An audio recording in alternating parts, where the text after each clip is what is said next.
What's up, pretty gang? Welcome back to my channel. It's your favorite motherfucking nail tech, Peaches, back with another video. Now, don't be fooled. This is not the same video as the duct tip video because, as I said, I'm gonna show y'all how to do zebra print, okay? Look how nice and neat. Like, y'all, when I tell you this is my second attempt at zebra print in the past, I don't know how many years. And let me tell you how much easier it actually is than I originally thought, okay? I'm gonna break it down, but before we go ahead and do that, y'all already know it's time for the subscriber shout out. And today's subscriber is Icy Dope Girl, subscribed since February 18th. Very much appreciate you, boo. Y'all already know, subscribe, turn on them damn notifications, because if your notifications is off, how the hell you gonna know when I'm on, okay? So as we get ready to go ahead and do the zebra print, listen, what you really need is a really nice white, okay? You need a white polish, a nice white gel polish or gel paint or whatever that's nice and smooth, and you really need a nice black one as well. The brand of polish this is, for the white, I want to say is Gelish, and for the black, it's just that random unknown kit I always be using. I need to buy a new kit because I'm damn near out, okay? But we're gonna go ahead and start with the French tip. Now, even if this was a white, like no matter what your white background is, you could have painted this whole nail white. Well, I wouldn't have. I would have just did a white acrylic. But y'all have seen me do French tip before, but I decided to include it anyway because I feel like that's part of the whole appeal of this nail and of this style, okay?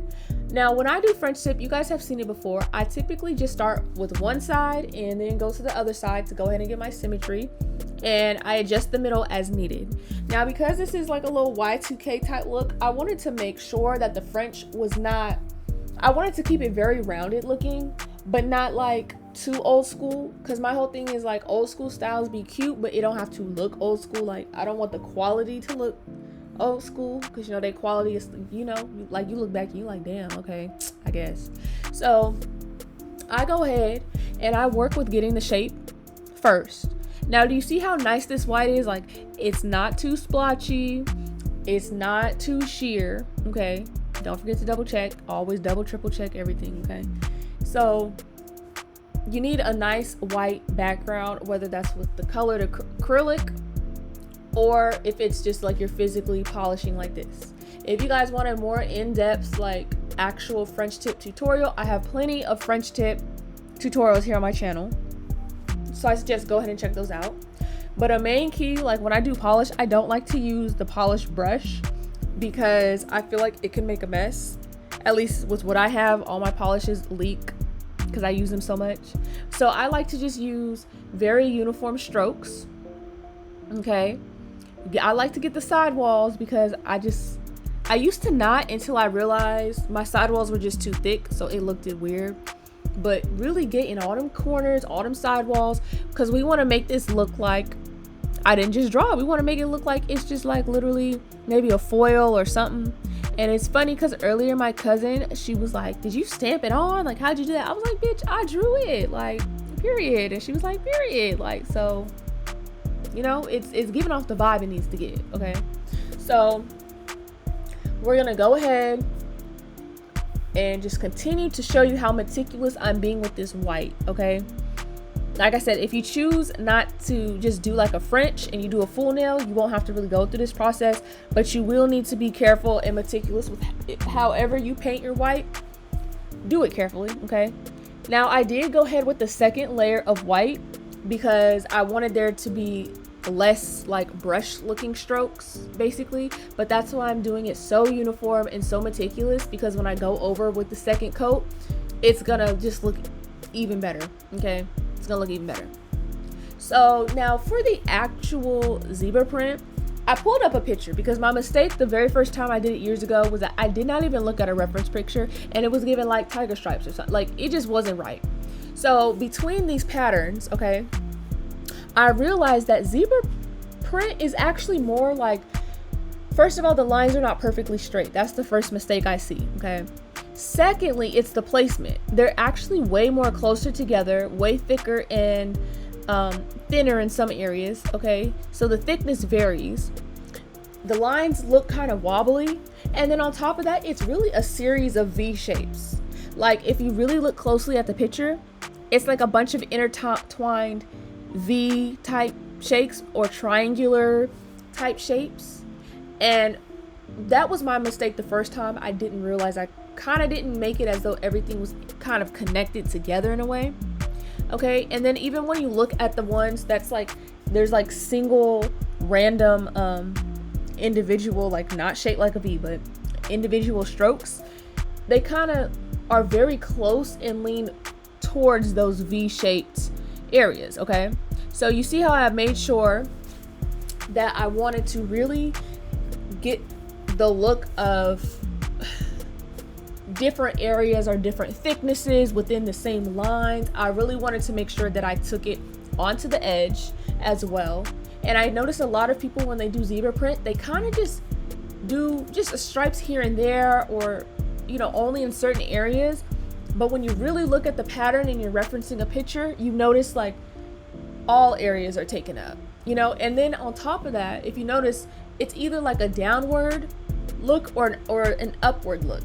You know, there's not really too many. I see a lot of people that's kind of just doing lines horizontally, if you know what I'm saying. Like, they're not going down vertically like this, they're more going horizontal across the nail, and they don't connect or anything.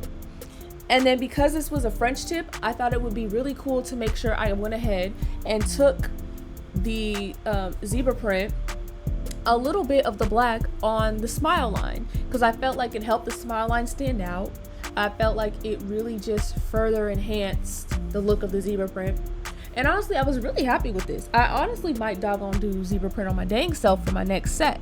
Okay, so yeah, I know this video is honestly going to be really short and we're really almost through, but I really wanted to come here and just really give y'all the tea on how like zebra print actually isn't as hard as you think. Okay, now when I did the second hand, I really didn't even look at the reference too much because the screen ended up going off, and I was like, you know what, I don't need it, you know.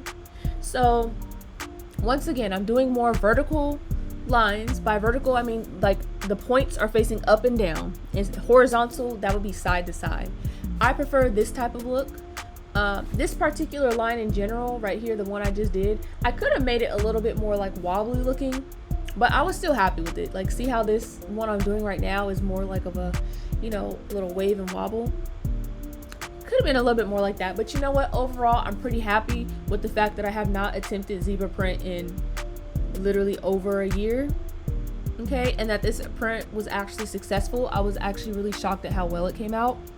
And once I kind of realized that, okay, you guys, when doing any sort of nail art design, look for what like geometrical shapes you can pick out. And once you kind of see like, okay, are these shapes round? Are these shapes like V shaped? Are they vertical? Are they horizontal? Like, once you can kind of pick out the pattern and your eyes can see the pattern, take it line by line and it will come together.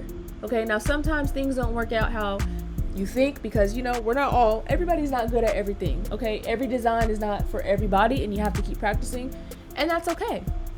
Some designs you might not be able to do just based on your own, you know, maybe how you hold the brush or just whatever it may be, and that's okay. But always still try, because you might surprise yourself. Okay, so like I said, just try and pick out like a geometrical shape that you can see and relate to in the pattern and stick with that. Okay, I know I'm talking a lot and I know I'm really stressing this, but once I realized like this is kind of a bunch of V shapes and like wobbly here and there type of lines, that's what really sat with me, and that's what kind of helped me be able to see the whole look as a whole, you know what I'm saying? So I really hope this video helped you guys. I know when it comes to zebra print, it's really hard for some people. It was really hard for me, and I honestly was really up for the challenge because I had been wanting to do zebra print just for the simple fact that I hadn't. And you know what, I really surprised myself. So hopefully you guys are able to kind of learn from this. I know it's quick, but I hope you guys were able to learn from this, and it can show you guys like, you know what, you might surprise yourself. Give it a try, look at it in a different way, and see where it goes from there. Okay, so once again, I'm going to go ahead and show you the final results. I really hope you guys enjoyed this video. She was so happy with this set. I appreciate you guys' views on the last videos because y'all love this duck set. And as always, you guys, you already know, I'm going to see y'all in the next one.